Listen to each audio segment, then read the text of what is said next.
You know, I was thinking of the Rorschach test the other day. You know, the shrink shows you an abstract ink blot, like this one, and then you say what you think the ink blot is supposed to symbolize.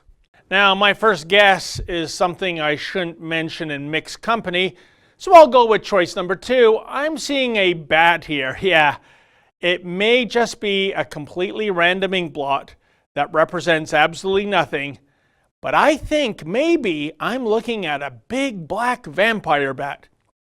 I make mention of the almost century-old Rorschach test for no other reason than to hypothesize that today's social justice warriors seem to be engaging in a 24/7 Rorschach test every day, 365 days a year.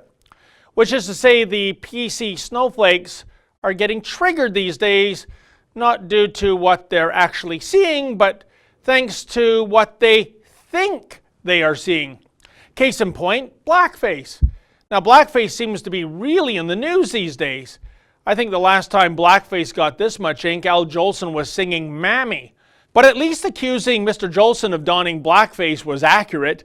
The allegations of today's blackface are, well, it's as though the complainers are taking part in a Rorschach test and are simply seeing things that don't exist. For example, earlier this month, we reported in this space that columnist Rashad Thomas condemned a vintage photo in a Phoenix restaurant that allegedly depicted insensitive honkies lounging around in blackface makeup. But it was quickly pointed out to Mr. Thomas those men weren't part of a minstrel performance, they were coal miners. And what was covering their faces was not blackface, it was coal dust. You know, evidence of a really hard day's work doing a very dangerous job, the sort of labor I doubt Rashad would ever engage in. Oh, but this uber-sensitive simpleton wouldn't accept the truth as a valid answer. What's more, he even wrote that the context of the photo didn't matter. Yes, he actually stated that. And darn it, even though he's the only one on the planet seeing blackface in that picture, the photo must be removed from his oh-so-sensitive eyes. So what does one do for an encore here? Well, how about this fake blackface outrage? In a recent New York Times op-ed, a professor claiming the classic, and it is one of the great classics, a classic 1964 film, Mary Poppins, is racist because it flirts with, and I quote, blackface. The writer Daniel Pollock Pelsner writes, and I quote, "When the magical nanny accompanies her young charges, Michael and Jane Banks, up their chimney, her face gets covered in soot, but instead of wiping it off, she gamely powders her nose and cheeks even blacker." Okay. Are you kidding me?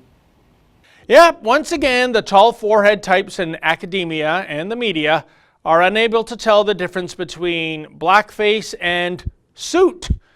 But to complete our little Rorschach hat trick, now comes word that a line of shoes from the Katy Perry collections are being yanked because, you guessed it folks, the shoes are guilty of blackface. I know I had no idea Perry was a KKK Grand Wizard either. Regardless, apparently ebony-hued shoes are racist. All of which prompted Katy Perry to release a statement noting that the shoes were meant to be a nod to modern art and surrealism. Quote, "I was saddened when it was brought to my attention that it was being compared to painful images reminiscent of blackface. Our intention was never to inflict any pain," end quote. Pain?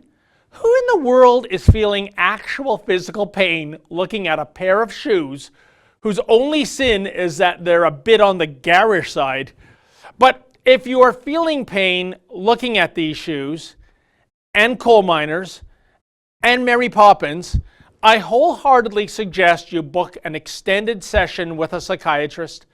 Oh, and please, whatever you do, skip the Rorschach test, because clearly you're already suffering from a severe case of optical delusions. For the Rebel.media, I'm David the Menzoid Menzies. Hey folks, have you heard you can hear all Rebel shows as a podcast? Just go to therebel.media/listen.